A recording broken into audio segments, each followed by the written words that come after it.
Now broadcasting from the Next Gen Conservative Studio in sunny South Florida, bringing you the latest in politics, current events, and pop culture. This is the Whitfield Report with Sam Whitfield.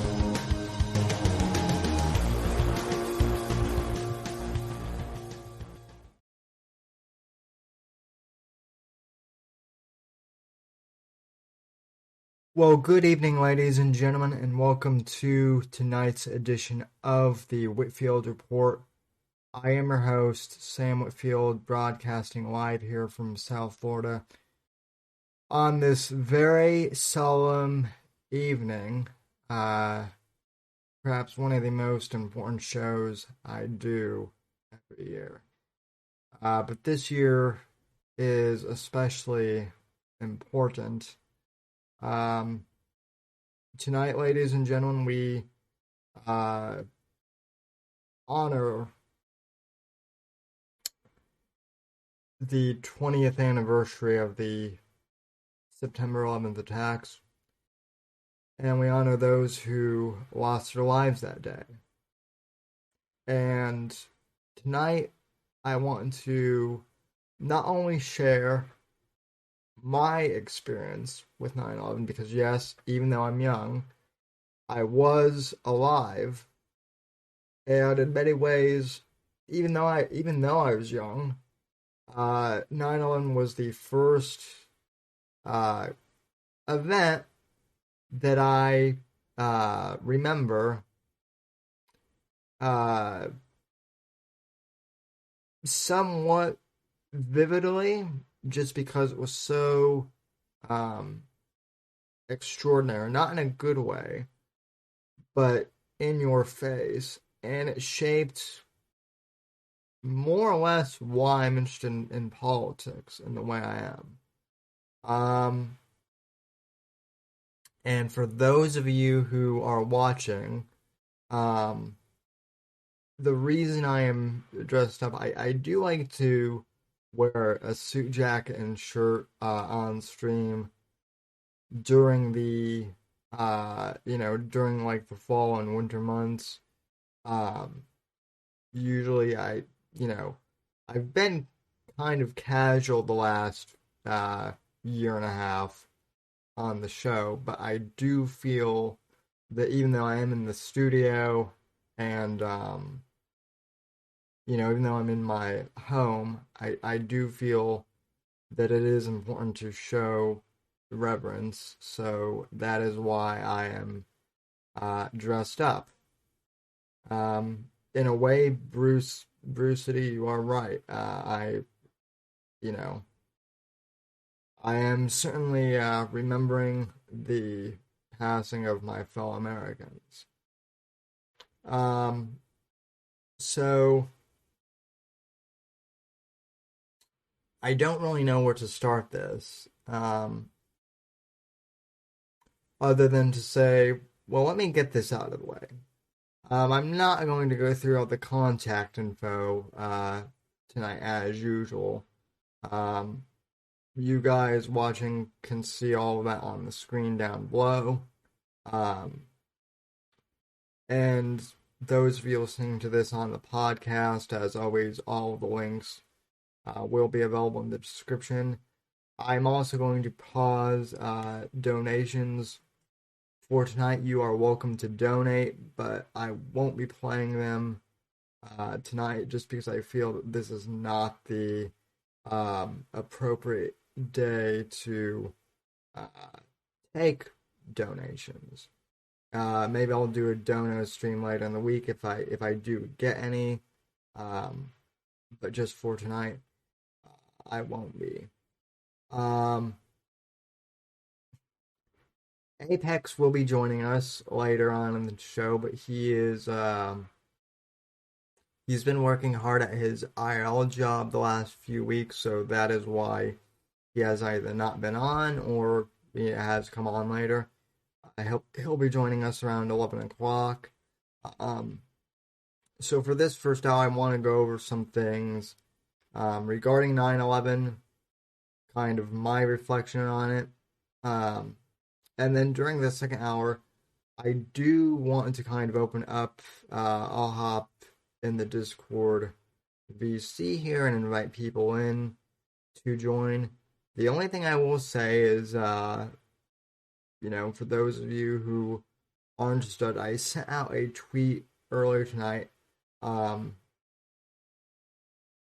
basically saying that if you either live in the New York area or were in New York during that time, I would appreciate hearing from you.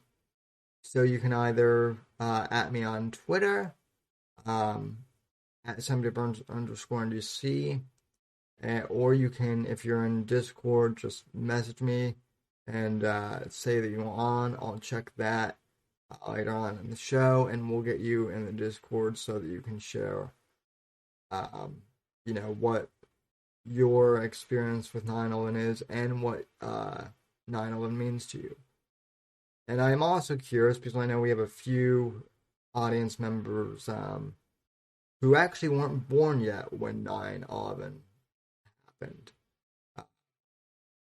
So I am curious for those audience members, what have you learned about 9/11? What can us old fogies who were around during that time, tell you?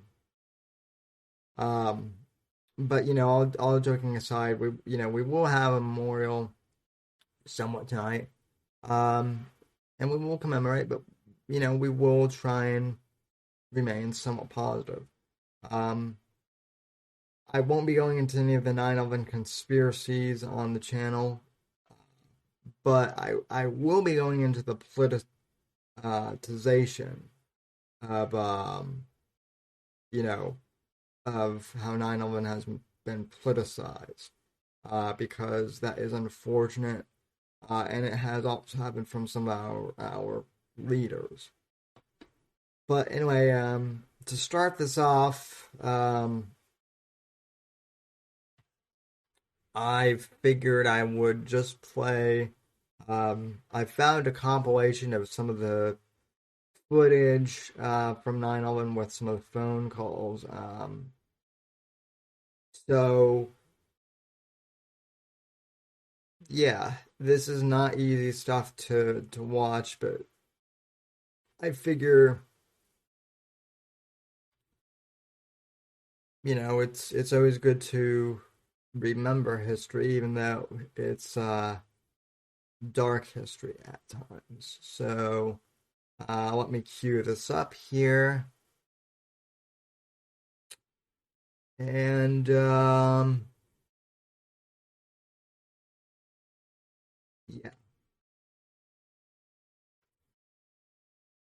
All right, let's see here.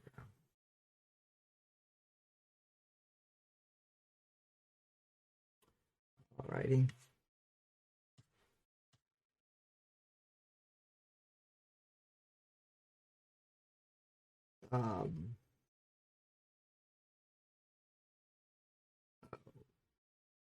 Okay. Now it's showing up. Hopefully.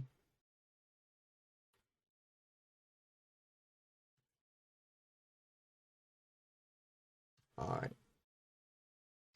So, this is a compilation of the footage. This is from the TSA's channel, and usually I don't like playing stuff from the government or any government agency, but this one was actually pretty decent as far as compilations go. American 11, are you trying to call? The cockpit is not answering their phone. Our number 1 has been staffed, and our 5 has been staffed. Hey, I'm going to call from Washington. I am in a situation with American 11, a possible hijack. What's going on, Betty? The crap is erratic again. Problem, very erratic.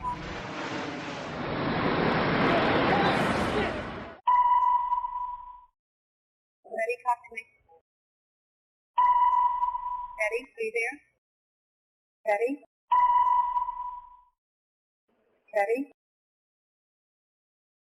The plane just What? The 737? What? The World Trade Who are you Center. talking to? Oh, God. Oh, my God. United 175, New York. We have some problems over here right now. We might have a hijack over here, two of them. Jules, this is Ryan. Lives on an airplane that's been hijacked. If things don't go well, and it's not looking good, I just want you to know I absolutely love you. I want you to do good. Go have a good time. Same to my parents and everybody. And I just totally love you, and I'll see you later. Bye, babe.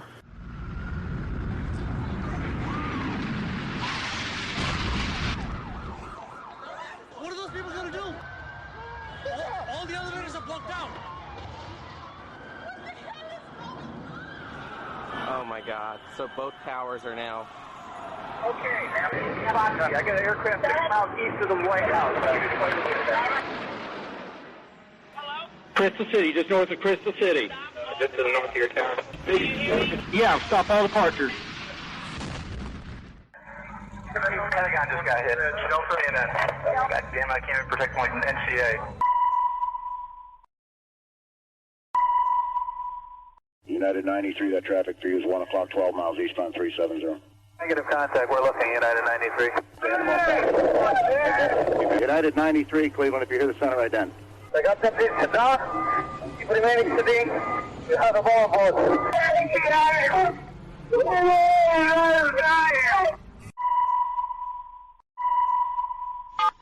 Tuesday, 9:47 a.m. Hi, baby. Baby, you have to listen to me carefully. I'm on a plane that's been hijacked. I'm on the plane. I'm calling from the plane. I want to tell you I love you. Please tell my children that I love them very much. And I'm so sorry, babe. I hope to be able to see your face again, baby. I love you. Bye. We're 56865. We have, I believe it is a Boeing 757. Can you see him up there, sir? That's confirmed. It looks like he's rocking his wings. Roger. He's rocking back and forth. We're 56865. I advise you stay away from that aircraft. Go north as fast as you can. United 93. Have you got information on that yet? Yeah, he's down.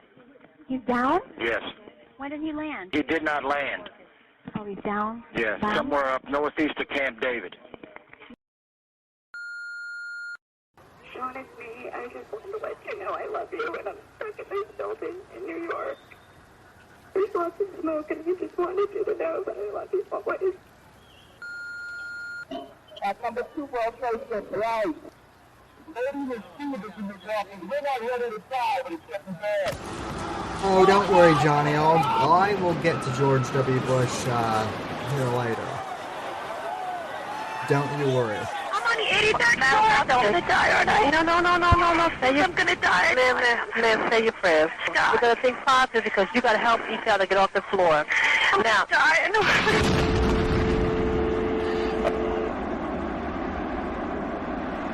A new type of war. That's what it is.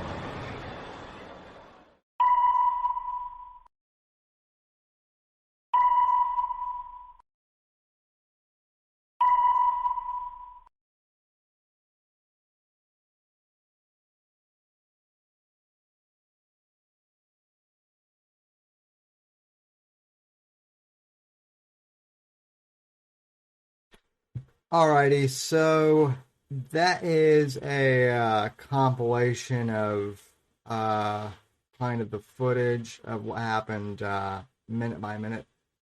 Very somber stuff to watch, even so, all these years later.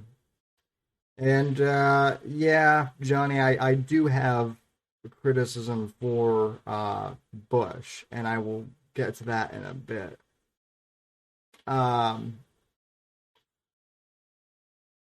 first of all, I guess, as I said in the second hour, we'll have people on to discuss where they were when 9/11 happened. But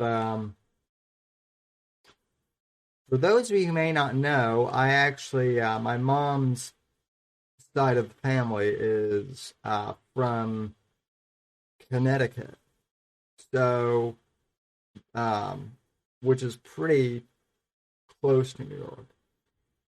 And I didn't have any relatives who were working in the trade center, but I had relatives who were working in New York City near the two towers. So I remember when I was in first grade, my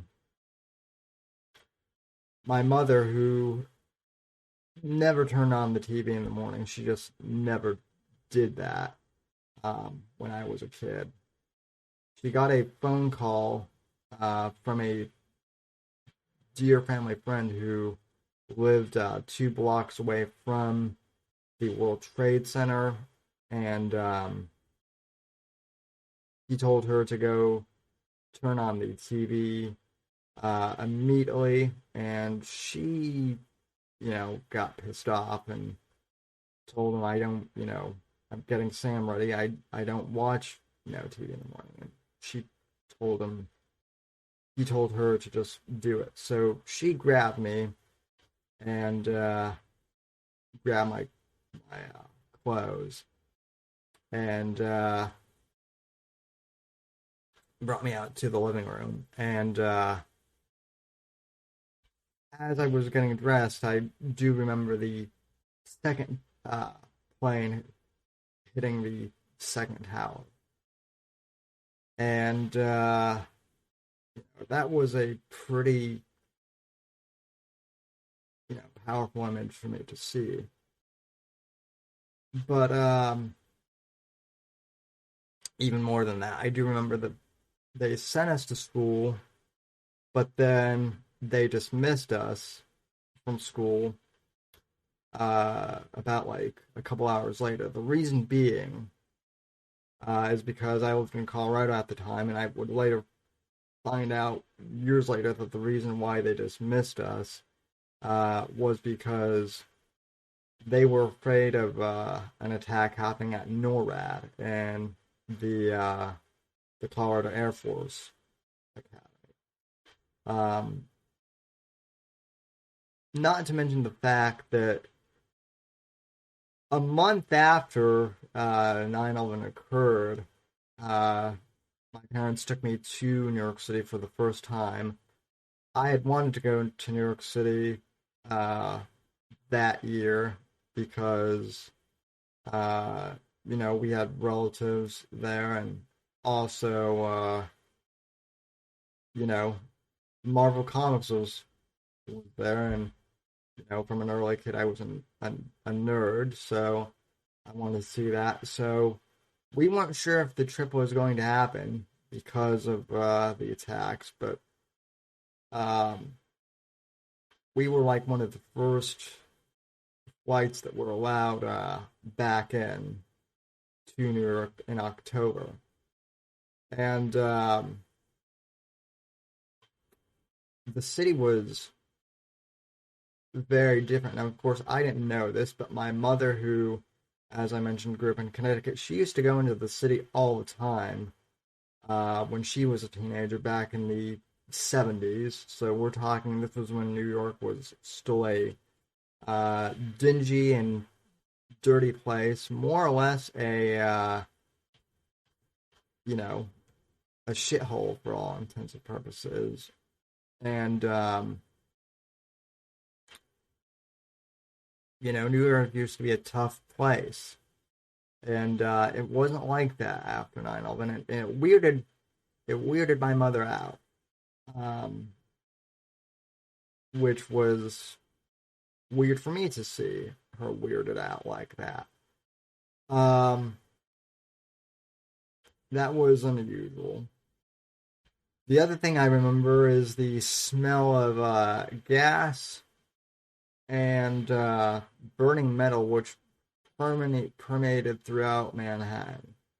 That is the one thing I remember from that trip, and that stuck by me. And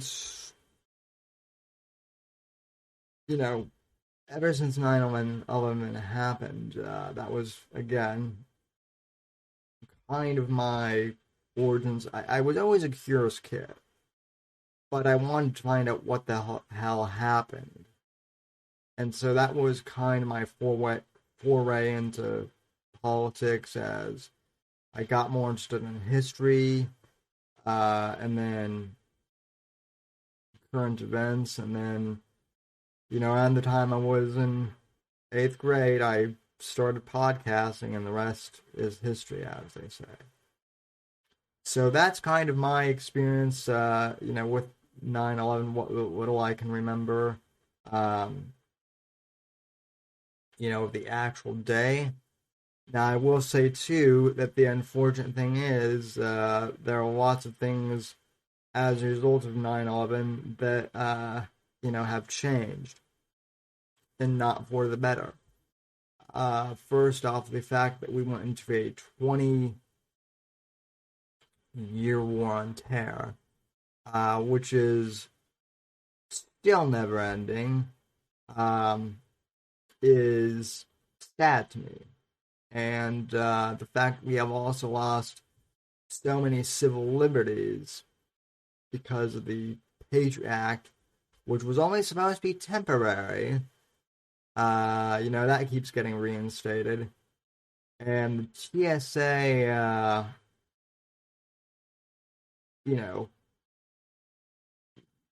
what have they done that has made us particularly safe against terrorist attacks? Nothing. Absolutely nothing. We're still at, I believe, threat level orange, if I'm not mistaken.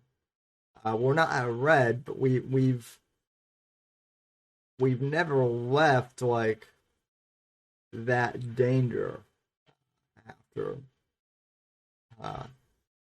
9/11.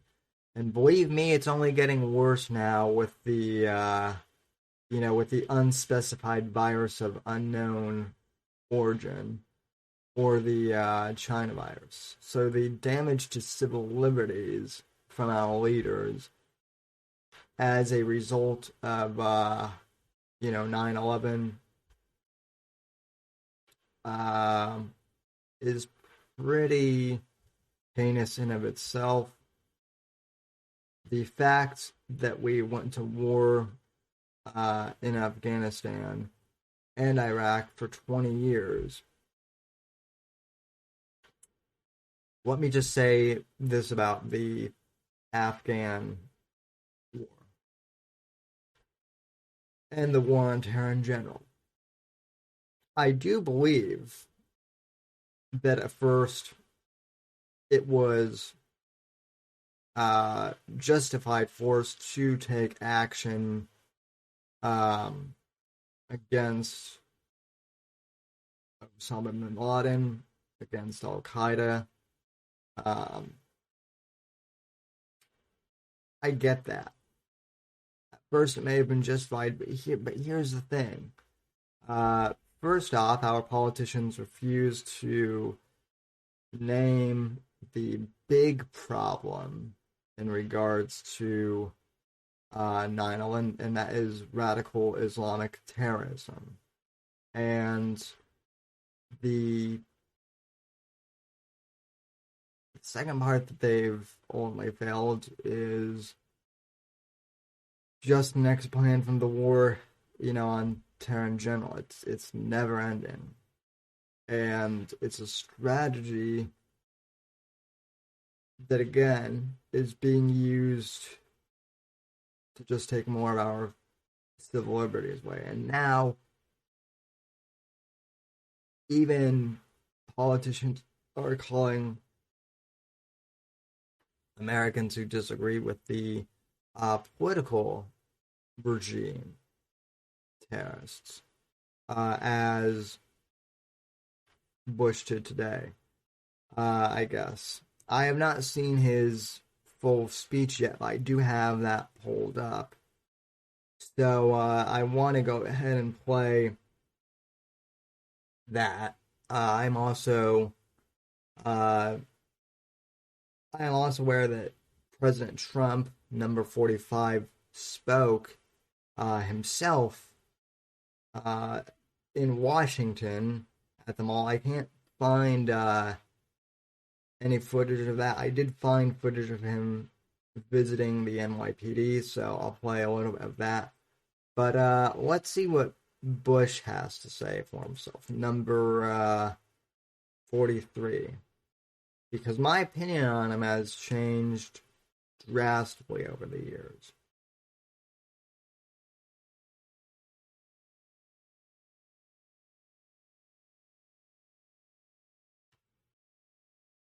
So let's go to... Alright. Let's cue this up, shall we?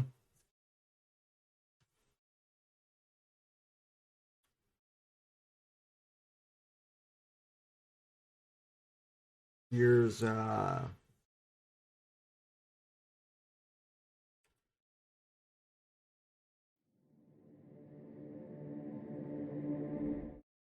Here's 43's speech. Clip number 2. 20 years ago, we all found in different ways, in different places, but all at the same moment, that our lives would be changed forever. The world was loud with carnage and sirens, and then quiet with missing voices that would never be heard again. These lives remain precious to our country and infinitely precious to many of you. Today we remember your loss, we share your sorrow, and we honor the men and women you have loved so long and so well. For those too young to recall that clear September day, it is hard to describe the mix of feelings we experienced. There was horror at the scale of destruction, and awe at the bravery and kindness that rose to meet it. There was shock at the audacity of evil, and gratitude for the heroism and decency that opposed it. In the sacrifice of the first responders, in the mutual aid of strangers, in the solidarity of grief and grace, the actions of an enemy revealed the spirit of a people, and we were proud of our wounded nation. In these memories, the passengers and crew of Flight 93 must always have an honored place. Here, the intended targets became the instruments of rescue, and many who are now alive owe a vast, unconscious debt to the defiance displayed in the skies above this field. It would be a mistake to idealize the experience of those terrible events. All that many people could initially see was the brute randomness of death. All that many could feel was unearned suffering. All that many could hear was God's terrible silence. There are many who still struggle with a lonely pain that cuts deep within. In those fateful hours, we learned other lessons as well. We saw that Americans were vulnerable, but not fragile. That they possess a core of strength that survives the worst that life can bring. We learned that bravery is more common than we imagined. Okay, so far so good. I'm not seeing anything bad here yet, but I know what's coming, so hold on to your butts, folks. And like I said, I'm not doing any conspiracy stuff or any of that tonight. Emerging with sudden splendor in the face of death.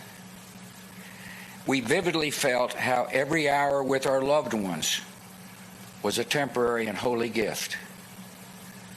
And we found that even the longest days end. Many of us have tried to make spiritual sense of these events. There is no simple explanation for the mix of providence and human will that sets the direction of our lives. But comfort can come from a different sort of knowledge. After wandering long and lost in the dark, many have found they were actually walking step by step toward grace. As a nation, our adjustments have been profound. Many Americans struggled to understand why an enemy would hate us with such zeal. The security measures incorporated into our lives are both sources of comfort and reminders of our vulnerability. Yeah, except for the fact that, everyone's required to take off their shoes at the airport now. Everyone has to go with their body scanners, all that shit. Yeah, that's a real comfort. I've certainly been groped a few times by the TSA. So that's always fun. So, yeah, big comfort there. Hey, Georgie. And we have seen growing evidence that the dangers to our country can come not only across borders, but from violence that gathers within. There is little cultural overlap between... Oh, fuck you. See, this is what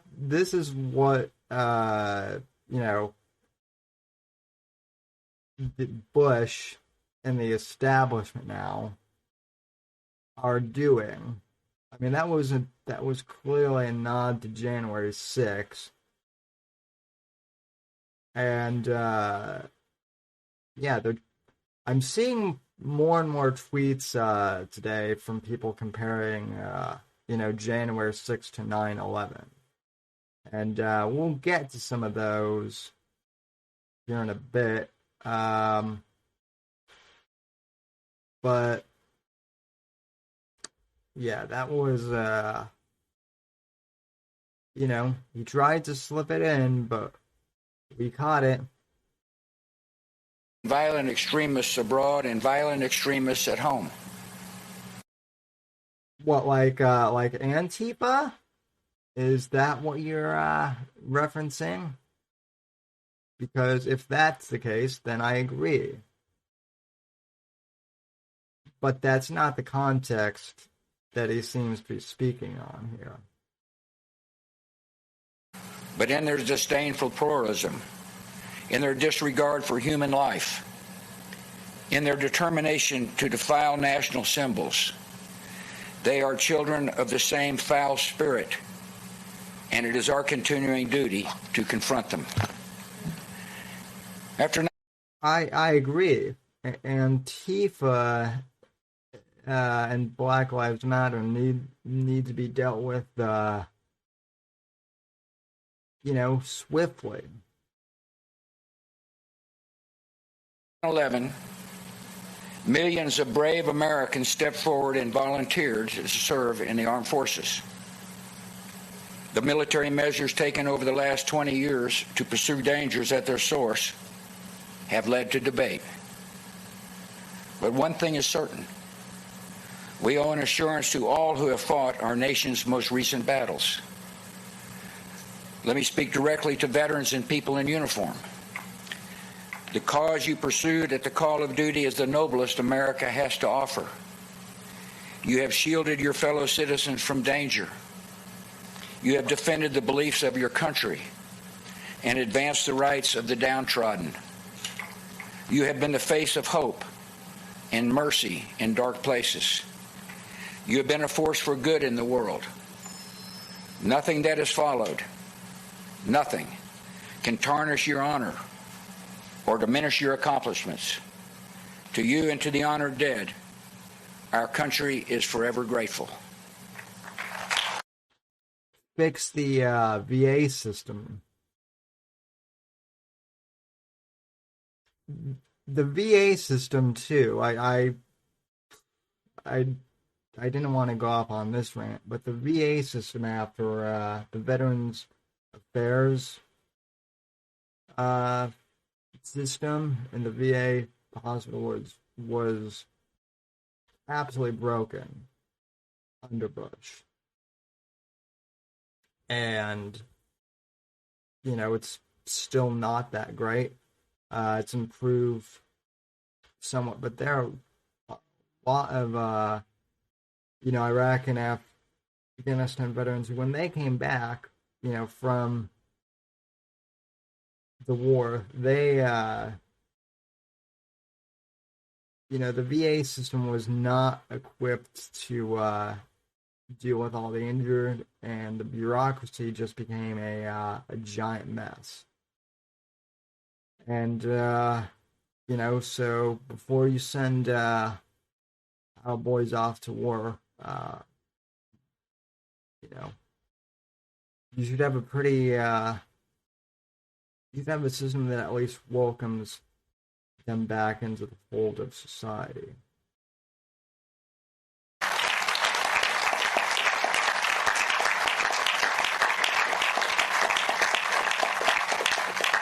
In the weeks and months following the 9/11 attacks, I was proud to lead an amazing, resilient, united people. When it comes to the unity of America, those days seem distant from our own. Malign force seems at work in our common life that turns every disagreement into an argument, and every argument into a clash of cultures. So much of our politics has become a naked appeal to anger, fear, and resentment. That leaves us worried about our nation and our future together. I come without explanations or solutions. I can only tell you what I've seen. On America's control the corporate media, that would be my first step in doing this. The corporate media is the one that are basically responsible for sowing the seeds of division in this country.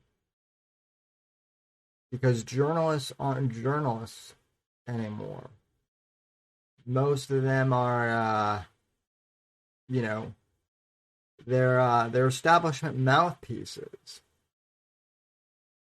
And yeah, there was a sense of unity after 9/11, but those days are long gone. When you choose to single out, for example, Trump supporters, and the whole January 6th thing as being a terrorist, attack, when it wasn't. Nobody died, except for Ashley Babbitt. The Capitol wasn't blown up. There were just idiots running around with, cameras and smartphones and vandalizing property, which, let's be honest, isn't smart, but it's not the same thing as 9/11. But when politicians perpetuate rhetoric like that, that's where we get division. And same thing with the media. It is sad, to say the least, and despicable at most. Of trial and grief, I saw millions of people instinctively grab for a neighbor's hand and rally to the cause of one another. That is the America I know.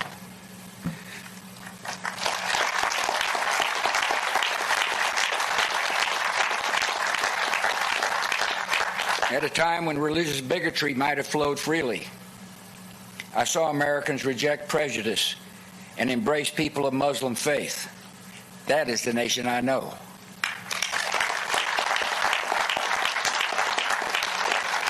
At a time when nativism could have stirred hatred and violence against people perceived as outsiders, I saw Americans reaffirm their welcome to immigrants and refugees.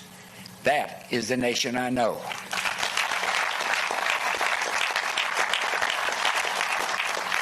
At a time when some viewed the rising generation as individualistic and decadent, I saw young people embrace an ethic of service and rise to selfless action. That is the nation I know. This is not mere nostalgia. It is the truest version of ourselves. It is what we have been and what we can be again. 20 years ago, terrorists chose a random group of Americans on a routine flight to be collateral damage in a spectacular act of terror. The 33 passengers and 7 crew of Flight 93 could have been any group of citizens selected by fate. In a sense, they stood in for us all. The terrorists soon discovered that a random group of Americans is an exceptional group of people facing an impossible circumstance. They comforted their loved ones by phone, braced each other for action, and defeated the designs of evil. These Americans were brave, strong, and united in ways that shocked the terrorists, but should not surprise any of us. This is the nation we know.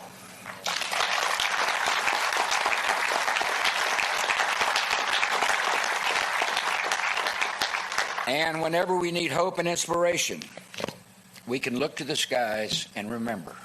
God bless.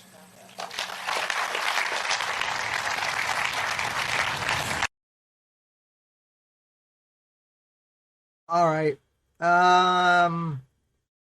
In all fairness, I'm going to I'm going to give that speech a C minus, because in all fairness, I don't think everything he said was bad,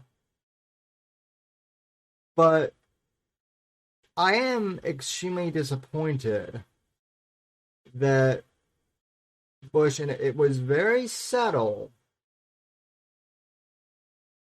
but it was still very how he was talking about the the bigotry of some Americans, and he made subtle references to January 6th for sure, which is why a lot of people are,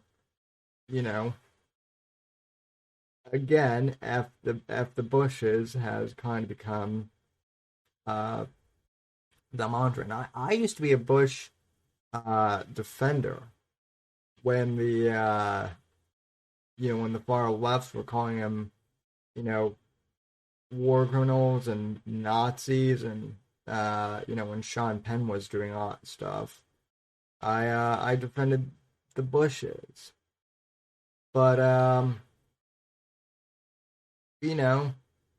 once Trump showed up and caused disruption to that dynasty, oh boy, did the Bushes start to politicize everything, even 9/11. So I'm just disappointed. More than anything by that. Now, to be fair, like I said, I did make, I did say that radical Islam is a problem. And it is. That is not to say that all Muslims are problematic. Because they're not. In fact, I have a friend who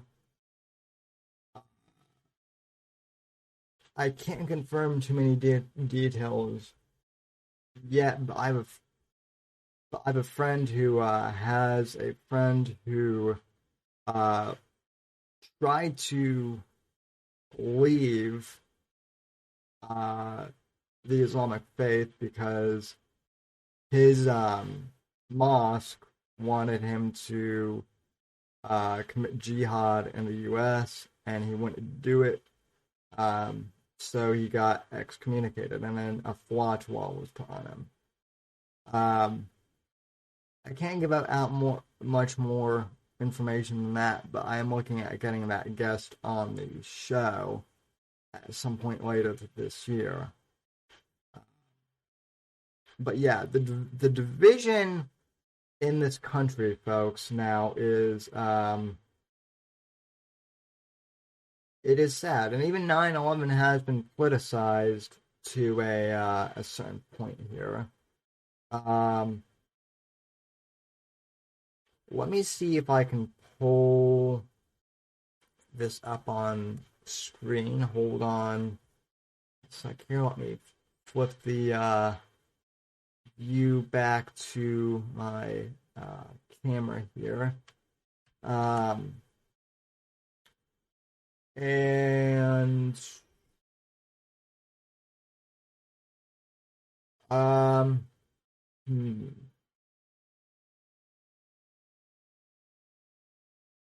let's see here. A few people have sent this to me, and let me look for this.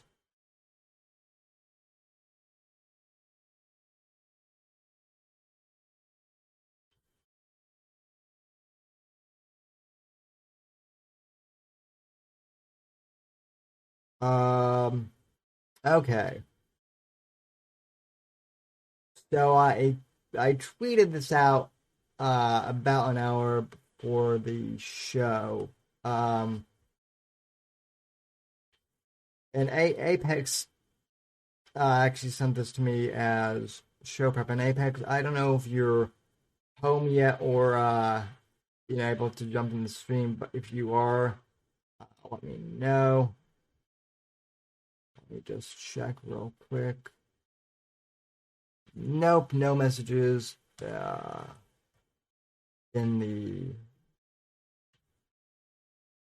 no messages in the Discord. Okay.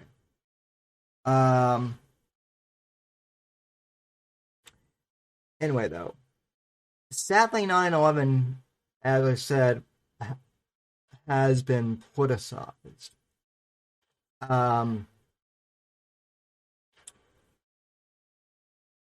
Pam Keith, who is a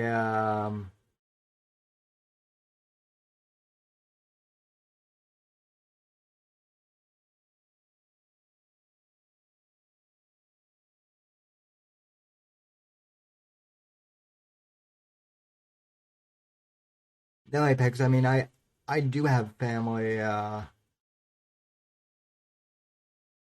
I do have family in New York. They just weren't. They weren't working in the towers. Yeah.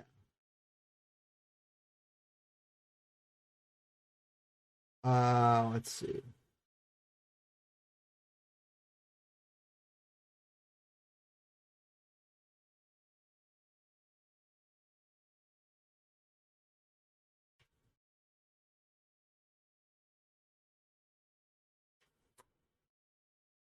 Okay, here we go. Let's see. All right, so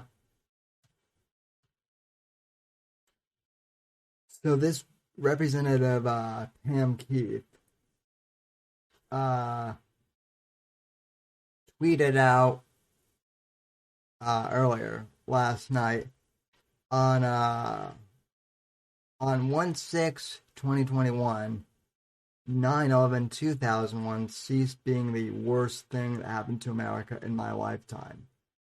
It is really weird and painful to process and say that, but it's the truth. And quite frankly, it's not even close. Now, she has turned off comment replies because of this. Some people have replied to it, but again, this is evidence of the hyper-politicization of 9/11. And there was also that idiot Congress person earlier this year that said that like more people died on January 6th than in 9/11. So this is where we're at. And what's sad too is she claims to be an ex-Navy JAG. So, and she's an expert on workplace law. So that is very telling. So yeah, she served in. So essentially, she was a Navy lawyer, and I do consider Navy lawyers, to still be servicemen in some capacity. But this is just really, it's a head shaker. So she just limited replies to basically people that she mentioned. An hour ago, she had it limited to people she follows, but I guess now she changed it to mention. All right.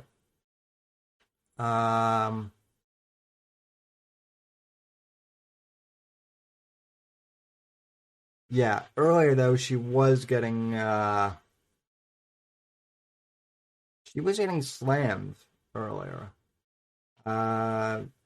Rebecca, yeah, this person said, I have a feeling that 3,000 people that lost their lives would disagree. Yeah, she got lit the fuck up. Oh hey, Charlie Wilson, who tunes into the program, he replied. So yeah. This is a good one. Lou Perez, never forget January 6th, and it's an image for those who are listening audio, someone jumping from the tower. So, yeah, this did not go well, but again, this is where we're at. Politicians using 9/11 for political gains. So, all right, yeah. Let's go to the comments real quick.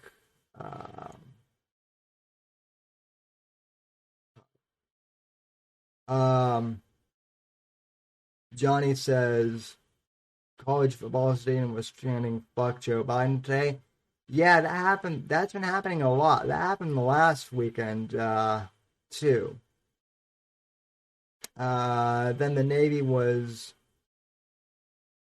Yeah, I did see that Trump was commenting on the Holyfield fight.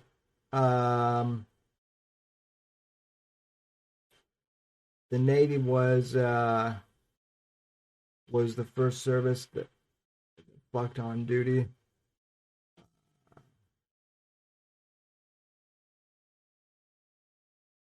The Army was the first to do it with the girls. Oh, is that supposed to be like some sort of inside military joke there, Whiskey? I'm thinking it is. Speaking of Trump,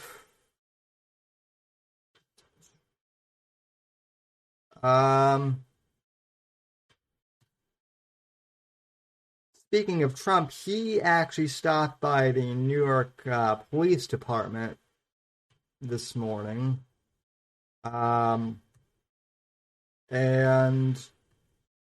gave his remarks to the NYPD in the midst of on the anniversary of 9/11. So yeah, this was this morning. I guess, and I haven't seen this anywhere else. So let's see what number 45 has to say. I did watch part of it, and so far pretty good. They weren't going to be able to do anything, but they left. And when they left, there was a vacuum. And then they came in and filled the vacuum. And whoever thought of this, a 5-year-old would have said the military goes out last, and that's what they wanted. They couldn't believe they were leaving.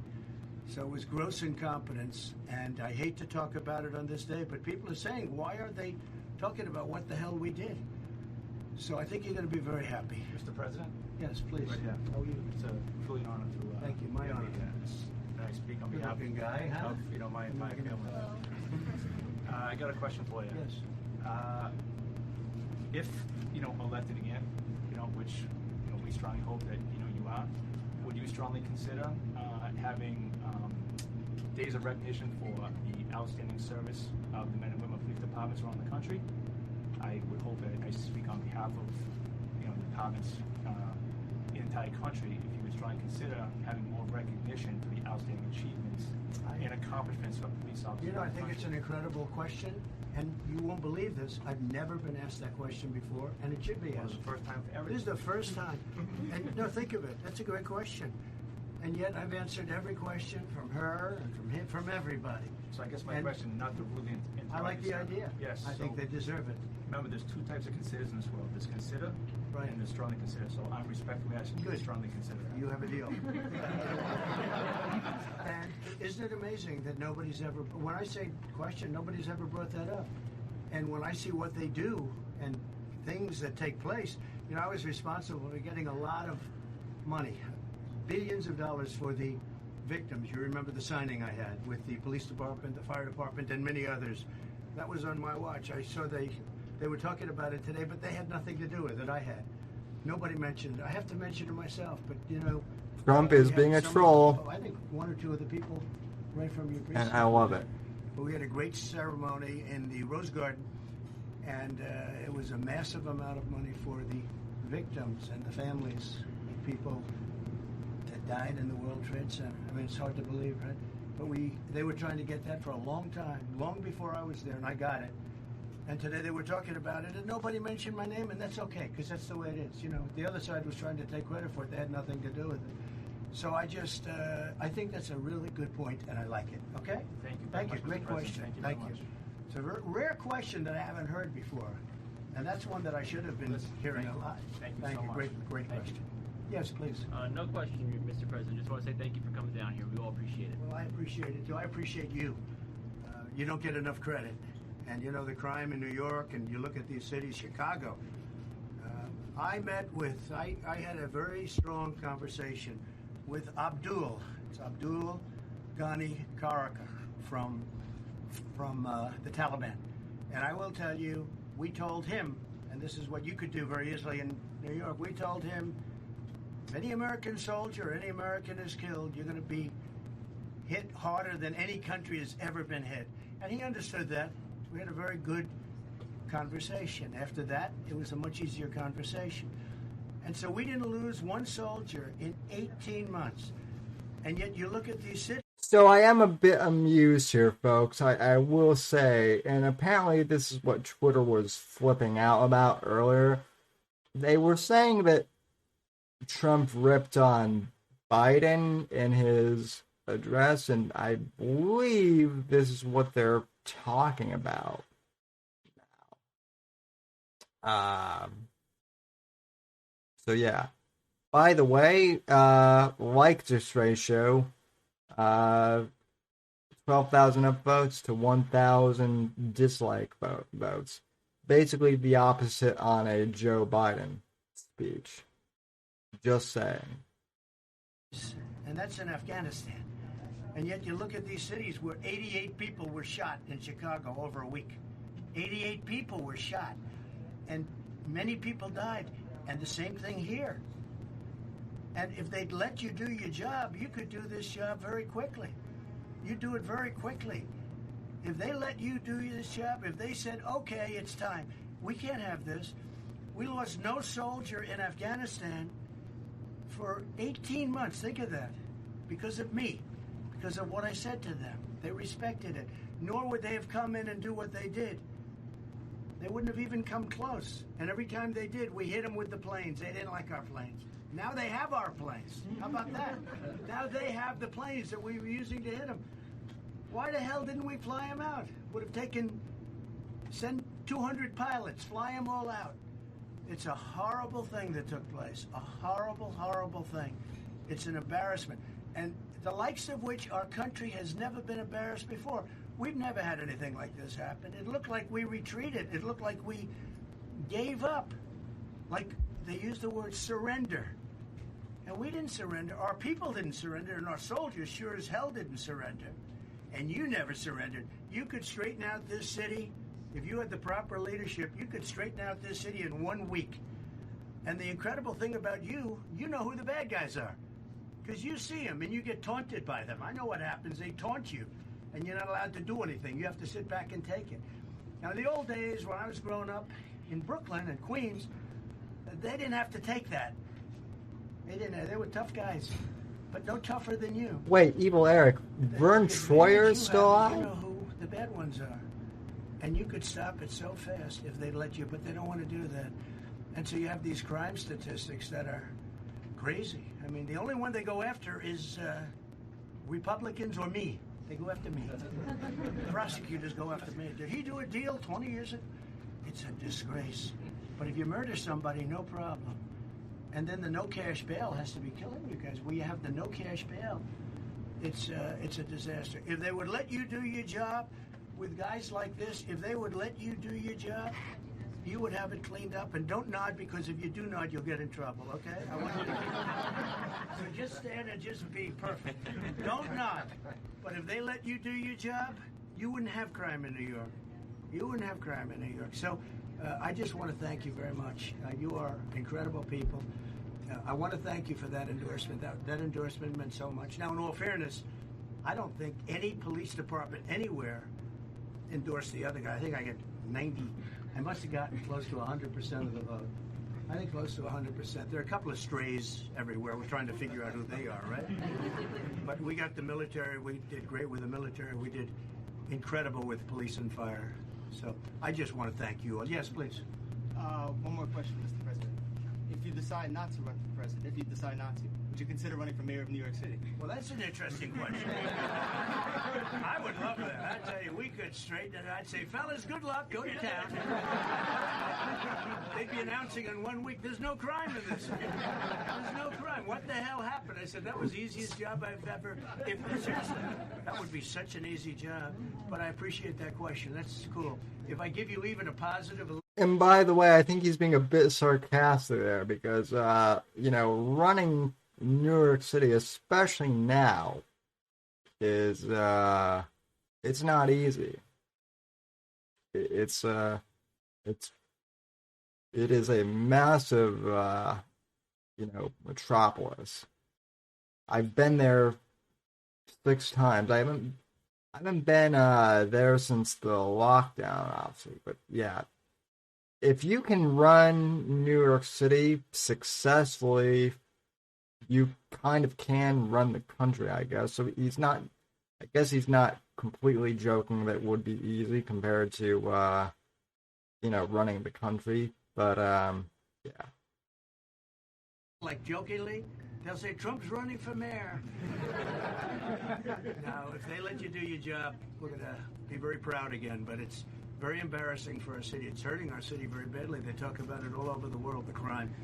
When you have Antifa running down the streets and burning down your buildings and all of this, and they don't do anything about it, it can't go on for much longer. It can't. You are incredible men and women, and thank you all very much. I'm with you all the way, and to answer your question, the answer is yes. Thank you very much, okay? Mr. President. Good luck, everybody. Thank you.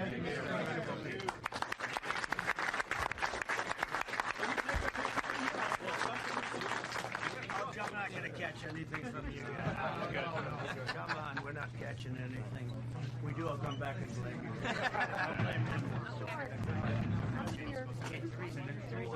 Come on in. So this doesn't look like it was from the hill. From the hill. Can we get up here? I don't want to block it. Can we get up here? I'm so tired. Everybody, we're looking right here. We're looking right here. Right, good, Tony? Good? Mm-hmm. Looking at this camera right here. Alright, so at this point, I think it's just... Go... Yep, it's a, Yeah, it's a meet and greet thing at this point, folks. So he didn't directly well, I mean, he kind of he didn't say Biden's name though, in this, which is what they said he did. But I don't know if this was Trump's like big oops on 9/11. It's fairly innocuous, and now I guess he's calling the fights in Vegas, which, by the way, I did not know that Evander Holyfield. I didn't know that dude was alive, let alone still boxing. So, oh, okay.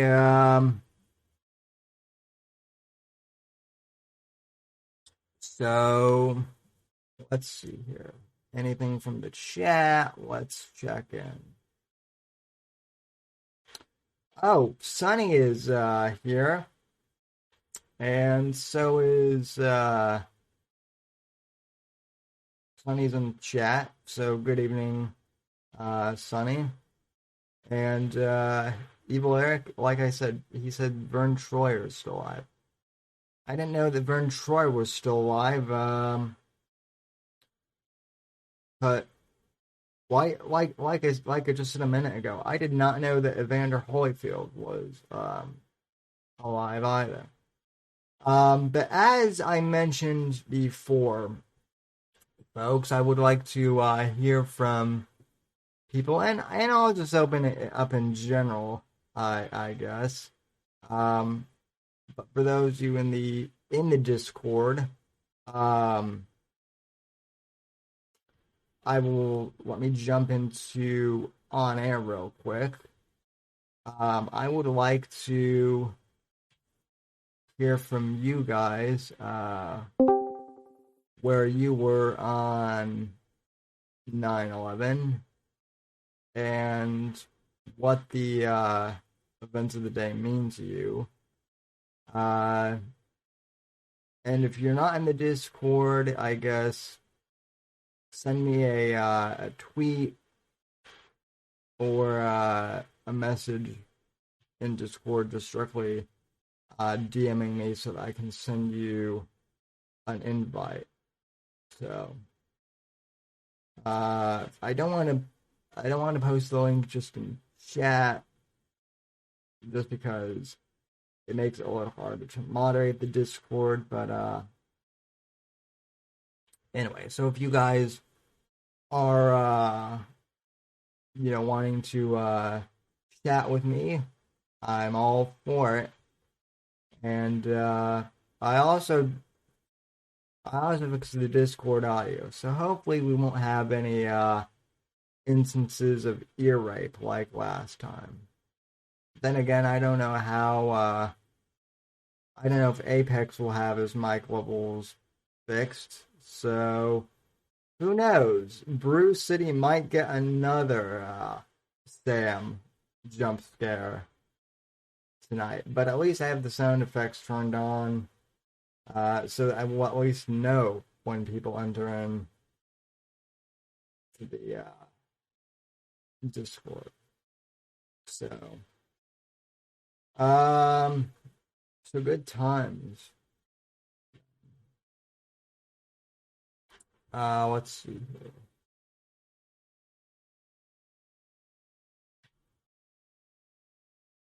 Let me also, I wasn't going to pull this up, but I am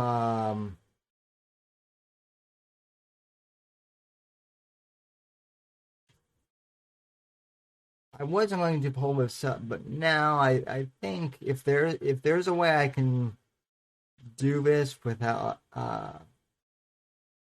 doxing my info, and I will double check and make sure that I would like to show, since we are talking about New York City, photos from my last trip to New York, and specifically, folks. Let's see here.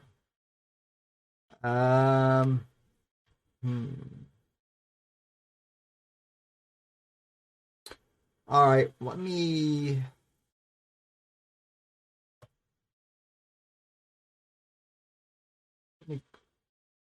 go here. It's my Facebook. And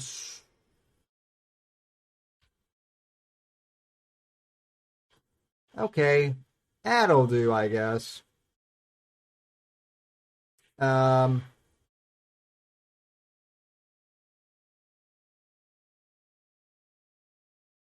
Ooh. All right, so let's see here.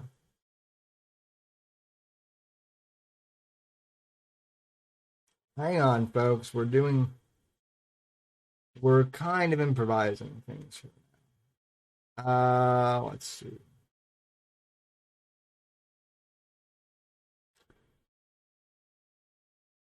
All right, so I wrote about this earlier, and I didn't tweet this out yet, but I posted this to the Whitfield Report Facebook page. All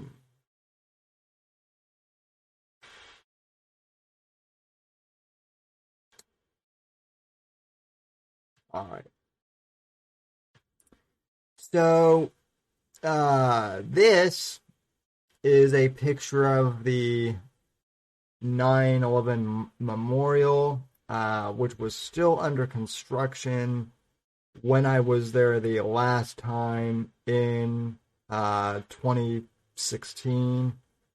They were just building the Ground Zero Memorial, and it was really interesting to see, folks. Not just to see, but really being at that memorial in 16. The best way I can describe it is New York City in these days is still a bustling metropolis. It is still very busy and whatnot. But going to the memorial and standing there,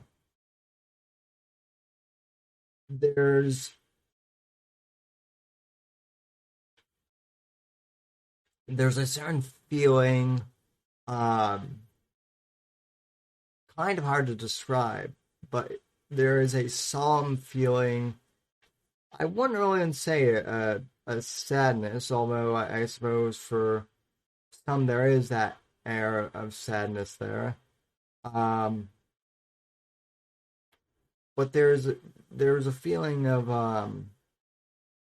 solemnness and solitude, but also an odd calm there too. You wouldn't really expect that, but that's the best way of putting there. It's a place to really reflect, to more or less, I guess, for some, meditate and pray. I did see a lot of that going on. It's a very well done memorial, and it was under construction when I was there.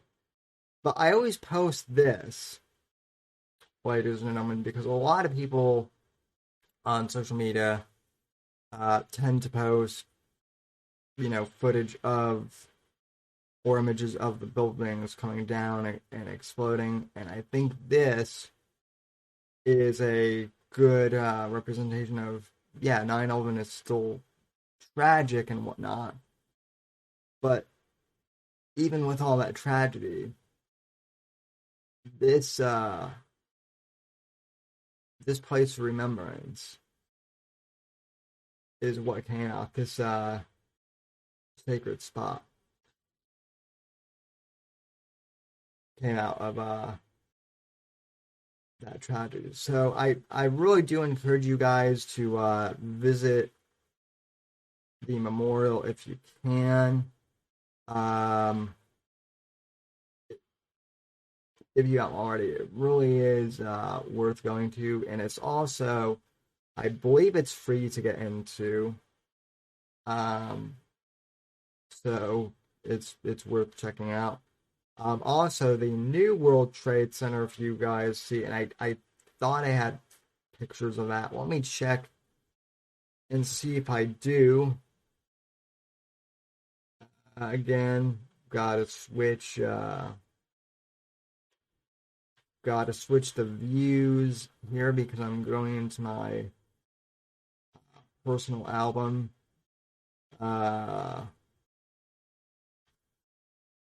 So let me see if I actually have any photos of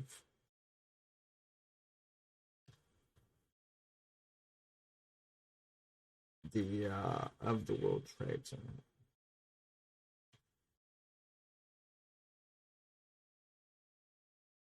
Um,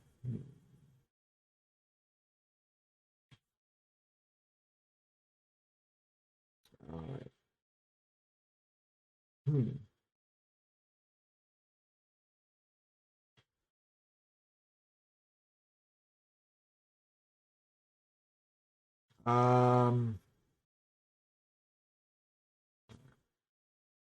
Geez, I have a ton of photos. In the meantime, while I'm looking at that, Sunny writes in the chat, my brother and I were in New York City 1 month before the 1 year anniversary of it. We got pictures at Ground Zero. Insane pictures because we were teenagers and willing to break across fencing. Good for you, Sonny. Usually I wouldn't, condone trespassing, but I think that's worth it for that sort of thing.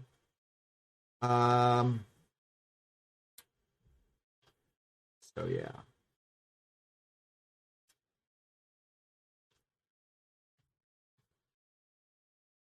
All right, let's see here. I'm gonna have to scroll back a ways.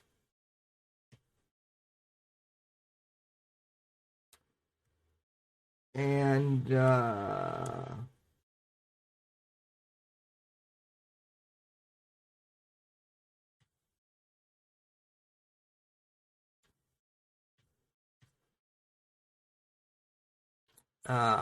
let's see.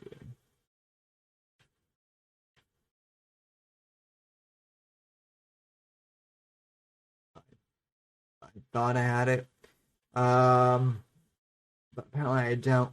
However, here's something interesting I found. Let's see. So I took another trip in 2014. And let's see. This is, ladies and gentlemen, a photo that I took from the Empire State Building of the Chrysler Building across the way. So that's that right there. That was in 2014. And let's see. All right. Then let's see what else we have from the trip.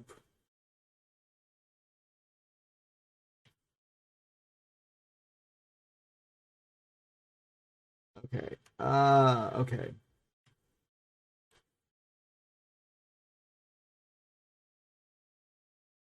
Here's a better view of that for those of you watching the live stream. So a little bit more clear.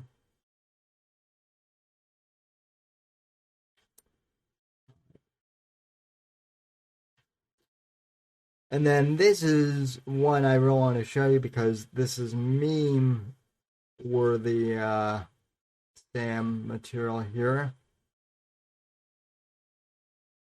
And I know that some of you, I may even tweet this photo out because there have been Sam memes made of this before. It's one of my most meme-worthy photos, so I'm happy to share this with you. Let's see.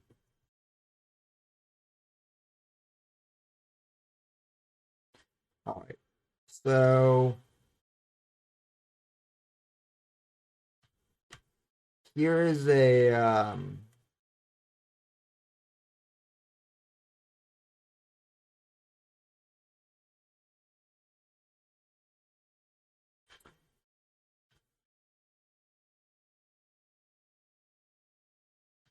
here's a photo of me at a pub in New York City on my last trip. This is at a pub called the Tir na Nog, which is an Irish pub. And for those of you listening on audio only, I am holding a pint of Guinness with a big grin on my face, and I'm wearing a cardigan sweater and a beige sport coat, which I still have, I believe. And this photo has been memed a bunch. I've memed it. And others on the internet have also memed it, for better or for worse. So that is one of Sam's most meme-worthy photos. And then there's another meme from this trip as well. And yes, Sonny, I do like NYC. I've been there. I've been there 6 times. Well, 7 actually. Okay, I'm 26. And even you know, thank you. I'm sure to you I look like I'm under 21, but I am indeed 26. Oh, I think I was 20. I was like 22 on that trip. But yeah, I like NYC, Sunny. But I wouldn't want to live there, especially right now. I do have a friend who lives in Queens, so the second Sam meme. Let me see if this will show up. Let's see.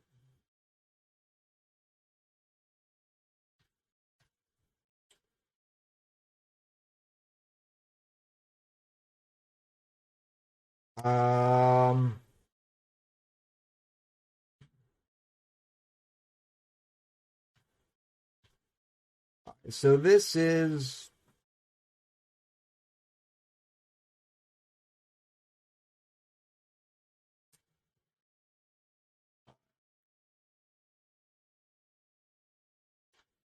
so this is the one that everyone calls my Shia LaBeouf moment here. And you guys will see what I mean. So this is me in Central Park, right by the Shake Shack, if I remember. And yeah, people have photoshopped my face of this onto Shia LaBeouf. People have memed Shia LaBeouf's face on to me. There's me in the New York City Public Library in one of the old phone booths from the 1940s, and I'm probably going to save some of these and post them to Twitter because I'll just send them to Brew City and let Brew meme these. Because I know this audience will come up with amusing memes. So let's see here. Let me, before I go to the next picture, just make sure that this one isn't going to dox anyone.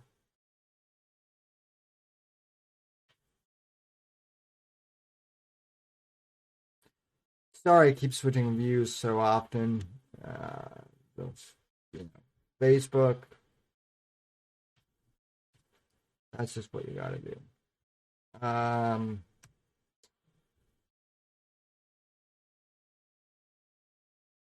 Another one, black and white photo.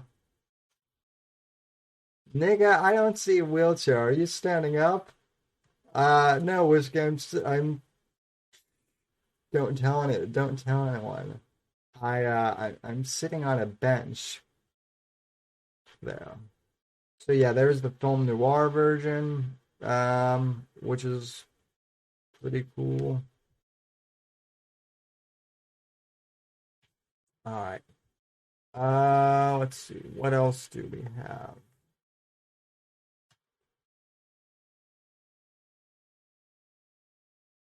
All right.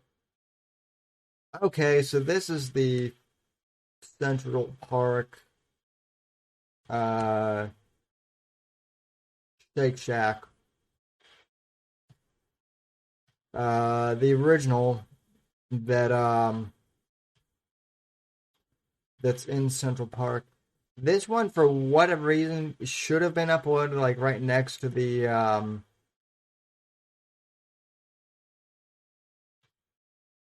this one should have been uploaded like right next to the Shia LaBeouf one, but it didn't. But yeah, there's the original Shake Shack, which is a good place to get a burger. They've opened up franchise locations, and there is one here. And the franchise location here, it's not as good as the one in Central Park. So yeah, that was if you can imagine, that was what I was looking at in the the Shia LaBeouf.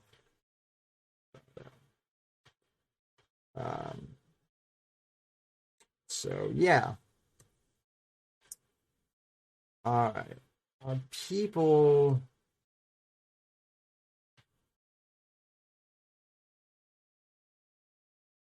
Okay.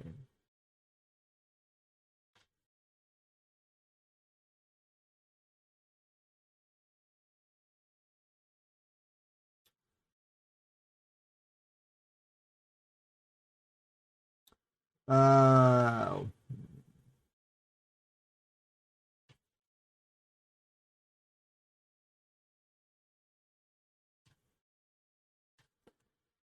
all right.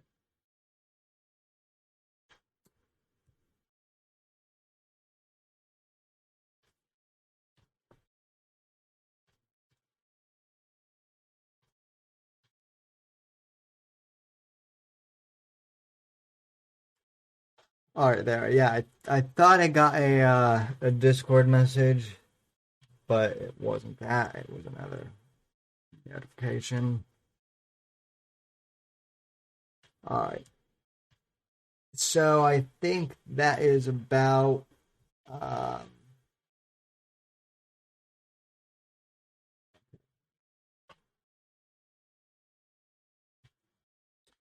alright, yeah, so that is all the New York photos from the set, at least the ones that I can share on stream to the public.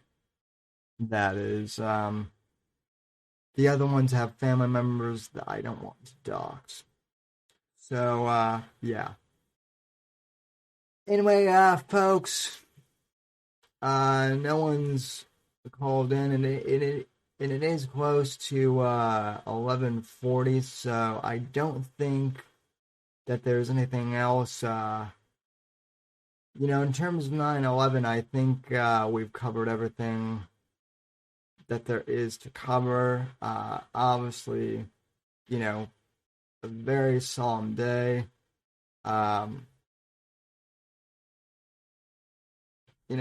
20 years. It's hard to believe it's been that long. What's even crazier to me, though, and this is something I do want to talk about. Sonny mentioned the fact that I was so young when 9/11 happened, and that is true. I was super young when 9/11 happened. But consider this. I have audience members, ladies and gentlemen. Some of whom aren't in chat, but who may be watching or listening. Who are 20 years old or younger, even. Some members of this audience weren't even born yet when 9/11 happened. Furthermore, I have two half-sisters from my father's second marriage that weren't born yet.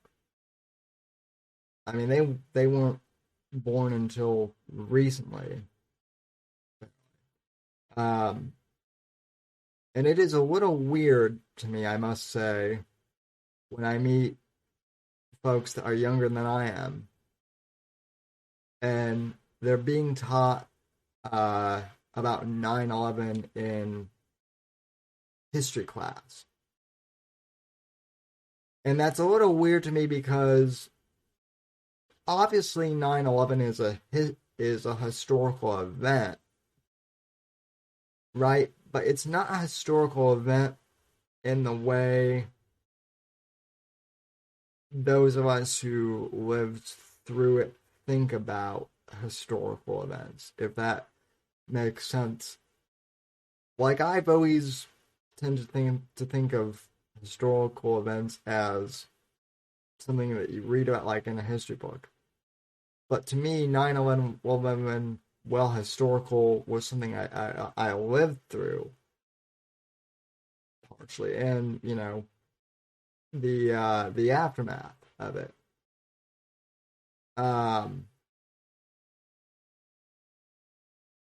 It's, it's weird also that, that like things like the iPhone launch are also now considered historical events that are being taught in high school. And again, I'm not that old at all. I'm only 26. But I was reminded today that back in 2001, I mean, my parents had cell phones that could call people, but all people could do was call on them. That was it. There wasn't texting, there wasn't there were messaging apps, but I think AOL and Yahoo were the only ones back in the day, if I'm not mistaken. You didn't have you didn't have social media, which, in all honesty, folks, like I said midway through the program, I think that was actually a good thing. And I am kind of curious to know, and of course, we never will know the answer to this, but I am both curious and terrified to speculate what would have happened. Would America have been as united as a country had there been Facebook and Twitter around the time of 9/11? I'm not so sure we would have, unfortunately. I think the polarization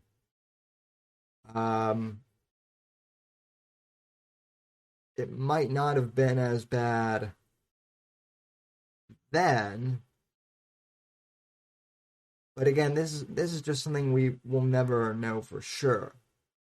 I would like to think that we would have, come together and united.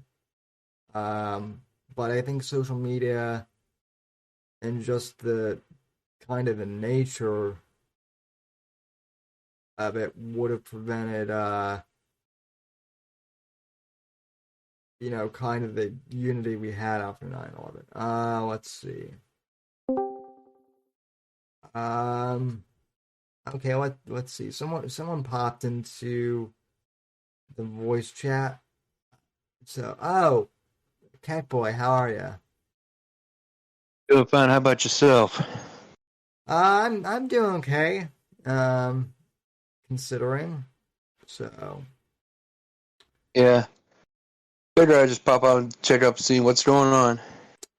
I was just, as you may have heard, I was just reflecting on what the reaction to 9/11 might have been had there been all of this social media crap back in the day.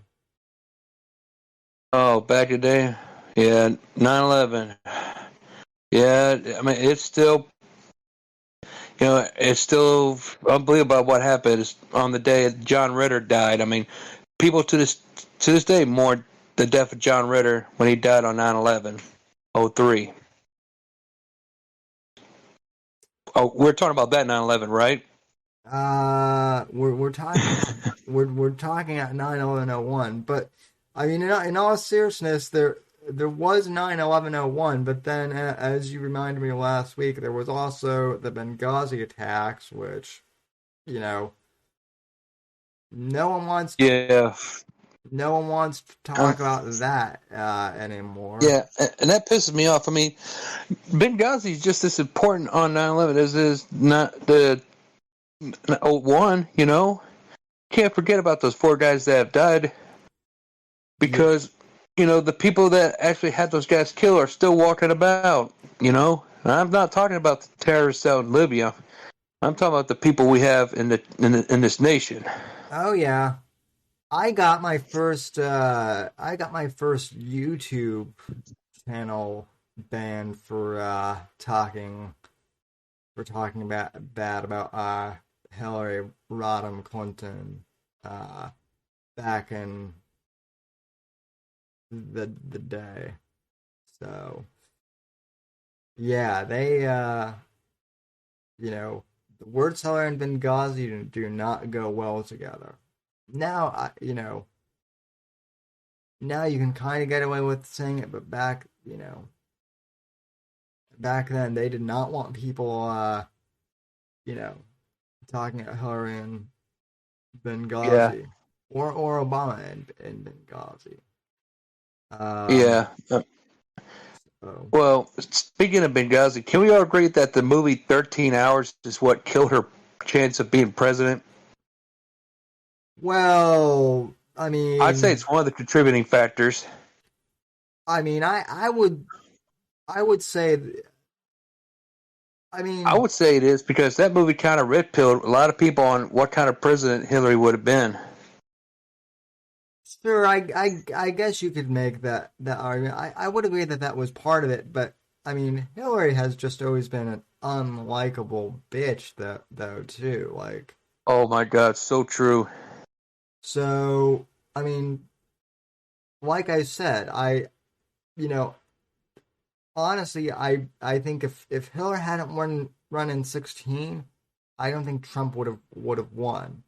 I think people got so desperate. I think it was like anyone but Hillary. So that was how we ended up with Trump. Yeah. Or at least, But I mean, at least for me, it was a case of, oh, you're going to nominate that bitch. Well then, fuck you guys. I'm going to vote for the most outrageous guy that's out there, and that's Trump. So, you know, and yeah. lo and behold, he won, and actually did not a perfect job, a fairly decent job in my view. And you mean Trump? Yeah. I think. Well, I'll put it to you this way: I think he did better than Bush, and I think he did better than Obama. Yeah. He's obviously he's obviously did better than Biden. Did he do as well as Bill Clinton? I don't think so. Yeah, I can't really speak on Bill Clinton too much. So let's see. Bruce City. Remember after 9/11 when restaurants changed French fries to freedom fries? I remember that around Yeah, I remember that. I remember that happening around 2004, Brew. I guess it happened after 9/11. So let's see. Blair Rapshaw goes. The U.S. majority changed post 9/11. It was the beginning of the great weirdness. Yeah, I mean, for the first few years, things seemed pretty normal, but after that, it shit got weird quickly. So, yeah. Yeah, I mean, if I had a comment about 9/11, it's just that I just don't like the Freedom Tower in New York City. I just wish they would have rebuilt the Twin Towers, make them stronger. Yeah, that's just my opinion. Yeah, no, I think a lot of people feel that way. I can't remember what the reasoning for them not doing that was. I remember reading it somewhere, but I can't remember what it was. Or something retarded. A mint condition chicken goes. They were called freedom fries because the French wouldn't join the war on terror. Yeah, I remember that. Yeah, I mean, my grandfather who served in World War II hated the French. But yeah, It's funny right now. You look back on it, it looks like the French were smart in not getting involved. And right now, from what I've seen, at least the French people are trying to fight for their freedoms. Yeah. Well, it's funny. The Me Too stuff is not happening in France at all. None of this cancel culture is over there. So, weird random question for everyone since in the chat. Do people even use the word French fries anymore, or I just use the term fries now, but I don't know. That's well, yeah, I use fries, but sometimes people were sometimes I don't think some people still use French fries, but sometimes they say fries unless it's a specific kind of fry, like Cajun fries or curly fries or chili cheese fries, something like that. Yeah. But yeah, I think people still just say fries for short. And and speaking of that reminds me, someone I think as a joke on Twitter wanted me to do a French fry like blind taste test, I might be willing to do that on a live stream. Obviously, I'm not going to do it in here, but in my room. But I would be willing to do a blind fried taste test. So to whoever suggests that, I'll take it under advisement. So yeah.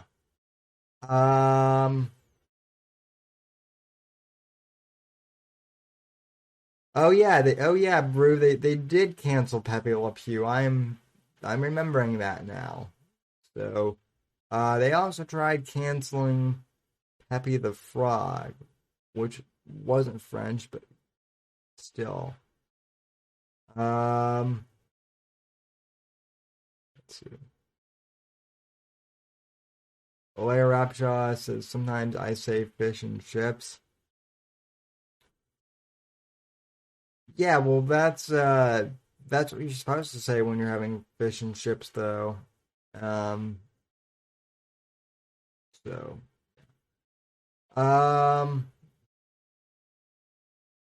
right, well, uh, oh, because Lara lived in Scotland one summer. That makes sense. All right, well, anyway. So, any other comments, thoughts on? I was wondering. I mean, I'm wondering. Do you think we're going to do this whole 9/11 anniversary thing every year? Because you don't really see anybody do the whole Pearl Harbor thing anymore, do you? I mean,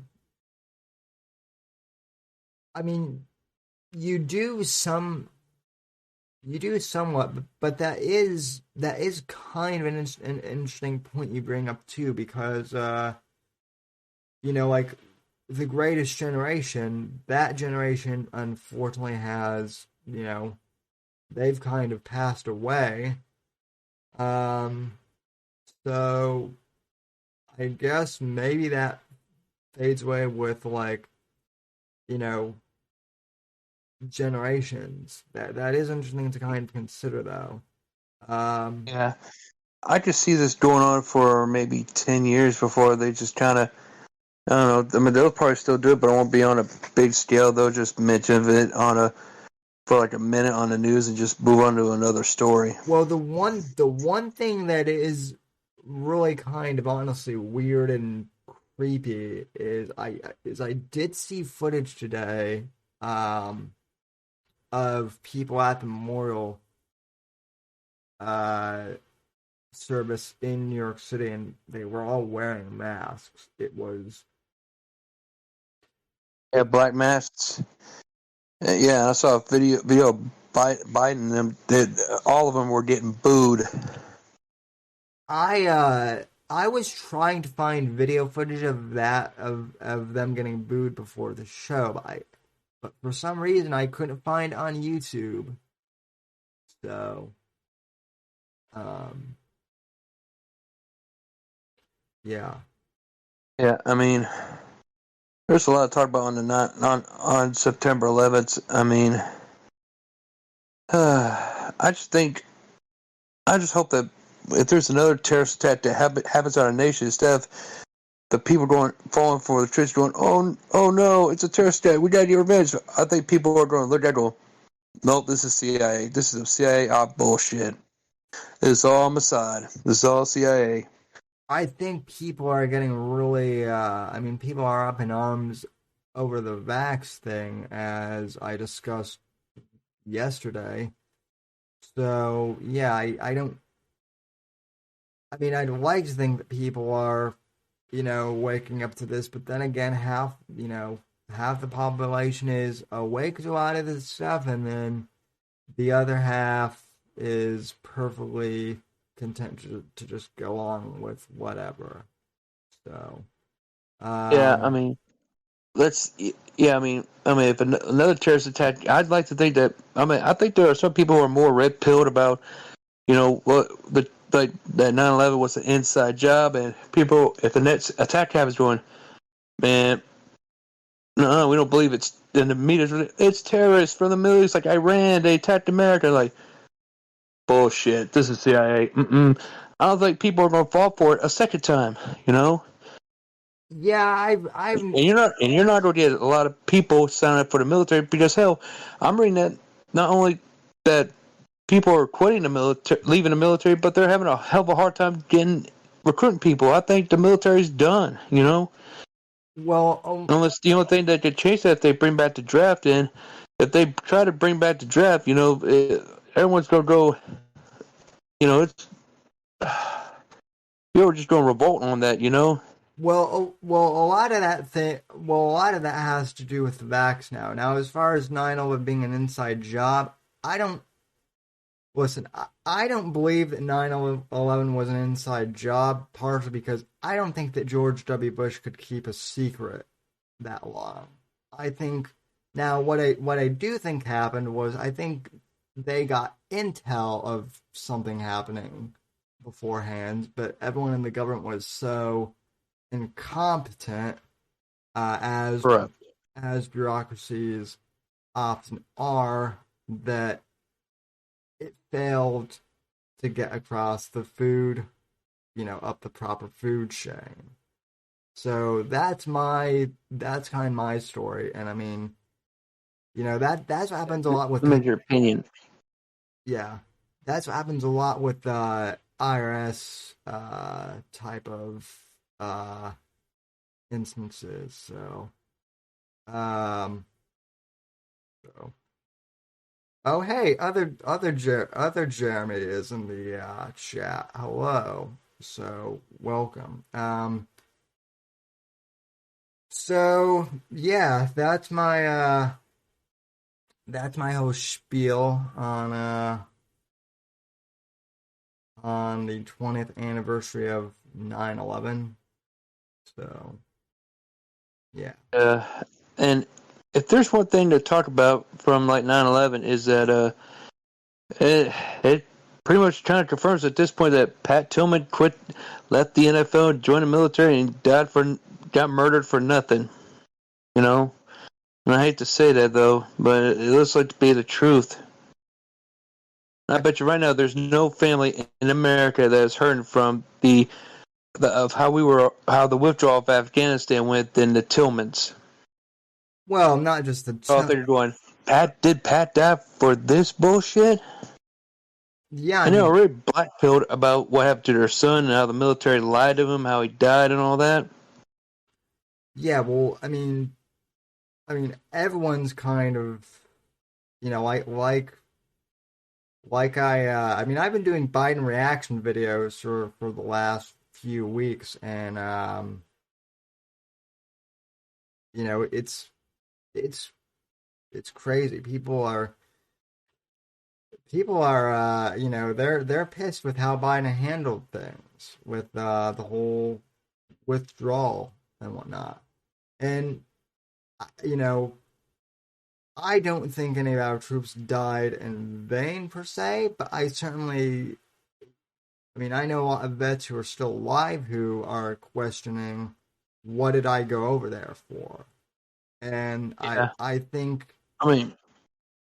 they have.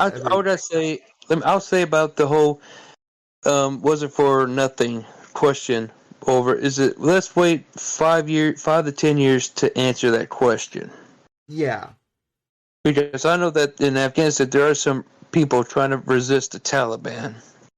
They're fighting against them. So if they've managed to pull off, what? Good for them. Afghanistan has to figure it out. What they want to do with the future of their country. I mean, we shouldn't be nation building there. We should have just gone in, get Bin Laden, get the fuck out, and that's it. Yeah, I mean that is one thing that Ron Paul, was very insistent about early on, and who knows? Maybe we should have listened to Ron Paul back then. So, And let me just say this about Pat Tillman. Back in World War II, you had celebrities, from movie stars to professional athletes joining the military during World War II, and some even Vietnam. But during the whole War on Terror, we only had one popular celebrity that went to sign up for the military, and now it's Pat Tillman. And after what happened to Pat Tillman, I don't think we're going to have any celebrity, like an athlete or actor or musician or whoever, sign up for the military again. I think there were a few other.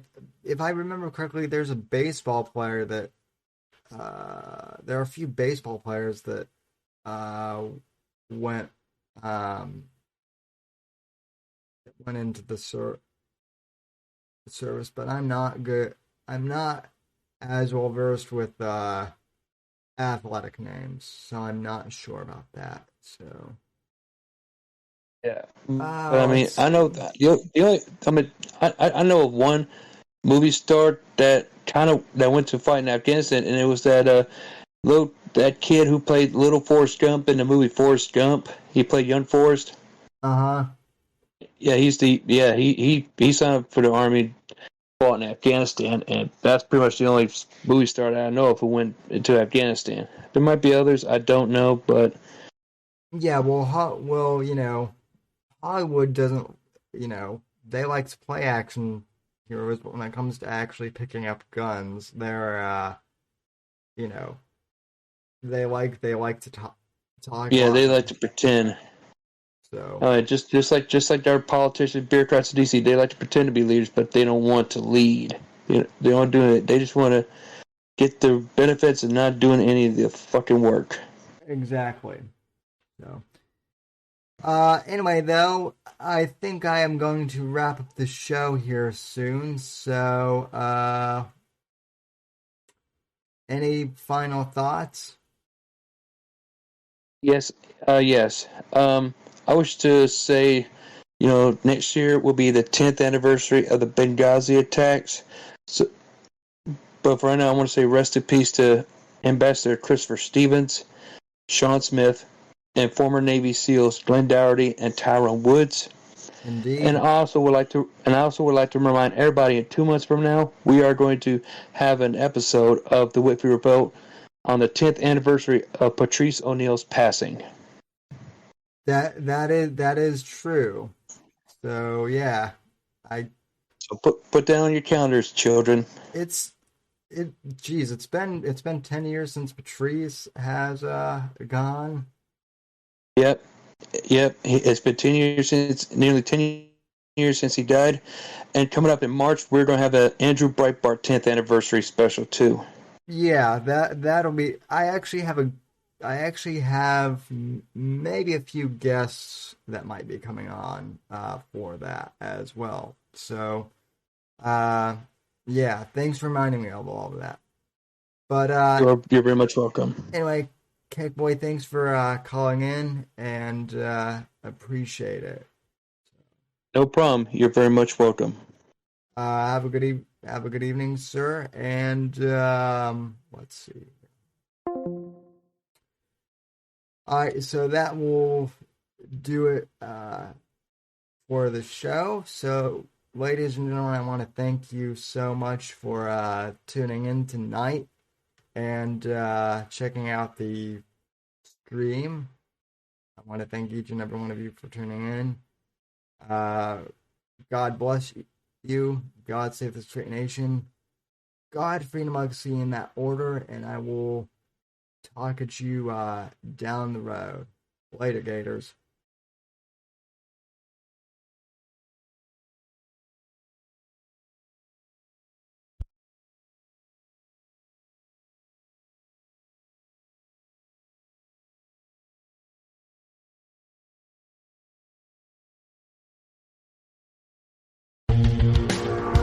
Thanks for listening to The Whitfield Report on the NGC Network. Please visit Sam's website at www.thesamwhitfield.com and support Sam on Patreon at patreon.com/Whitfield Report. Until next time, God bless, God save this great nation, and God, freedom, legacy, in that order.